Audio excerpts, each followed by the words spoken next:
Sports fans, we have 4 more minutes to talk about your favorite thing and favorite topic before we have our Christmas break ahead, and we'll be back in January with this segment. We just had the World Junior A Challenge in Bonnyville. It was an exciting time, although unfortunately Canada West didn't get to play in the final, losing in a very exciting game to the United States, who went on to win.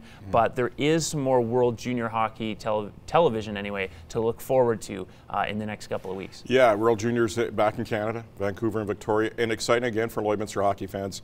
We saw Cale Clegg last number of years playing for Canada, the World Juniors.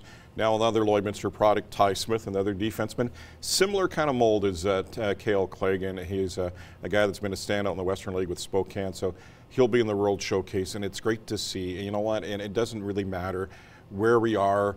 If you're at home, you're on the road, everybody wants to watch World Juniors. That's true. It really has become as big a staple as any event, you know, calendar-wide. Obviously, March Madness is a bigger deal down south. Still a big deal here. And you have the college football playoff, the Super Bowl, things like that. This is about as big as it gets in Canada, especially the Boxing Day and New Year's Eve. I think it rivals, although the Stanley Cup playoffs go on for 2.5, 3 months almost, it seems like it. It rivals even that for spectator involvement, because it really doesn't matter what team you're rooting for Canada. You know, and if you're Canadian, you're rooting for Canada. So where the Stanley Cup playoffs, your team's not in, you're really not engaged. It doesn't really matter if your team's not in. Canada's in, that's the most important thing. Absolutely, and we'll be looking forward to watching Ty Smith. I got to talk to TJ Lloyd over the weekend in Bonnyville. He's very excited to see a friend of his suit up for the white and red. Now, a few other things obviously to look forward in the new year. The Raptors continuing to play well. They remain #1 in the NBA. Another team atop of their league is the Calgary Flames. Not that many people probably would have made that call, but the Flames are playing unbelievable hockey right now. Yeah, Bill Peters has come on board there in Calgary, and like they say in hockey, they're all pulling the rope in the right direction, and they're a dominant team right now. They're fun to watch. Another win on the weekend. The Edmonton Oilers, on the other hand, up north, north of Calgary, they take a loss in Vancouver, and a Canucks team that a lot of people kind of overlooked and thought, they're not going to be very good. You know what? They're a young team, and they're getting better. Yeah, and so that's something to look forward to. Locally, of course, we will have plenty as well. Bobcats pick up again on the 28th. You'll have your Bandits to look forward to. All the local sports really kicking off. We'll have our high school basketball seasons in full swing as well.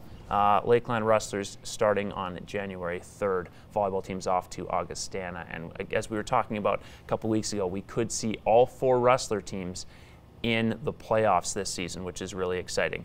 Now, for one more time, let's just quickly promo what you have coming up tomorrow on the sports show. Tuesday night sports show on Real Country 95.9 at 6 o'clock live from the Canadian Brewhouse. Lloydminster's own Scott Hartnell will join us.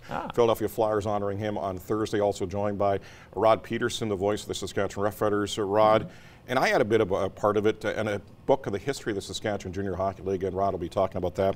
Also Pete Lubardius, and from the YouTube sensation On the Bench, Ole and Jacob will join us. They're very unique. No, I was going to say, this will be a unique sports show indeed tomorrow. Thank you again, Buck, for doing this with me the last couple of months. And I'm looking forward to doing it in the new year. 10 seconds. What is going to be your #1 favorite thing to do this Christmas holiday? World Juniors. That's it? Always is, Okay, then what's your beverage of choice? Beverage, eggnog. Drink a lot of eggnog. Really don't put anything. I don't put anything into it, but I like the nog. I don't like the egg, but it works. All right, my man, you have the similar tastes. All the greats do, I guess. Thanks very much, and we have more coming up on Primetime Local News.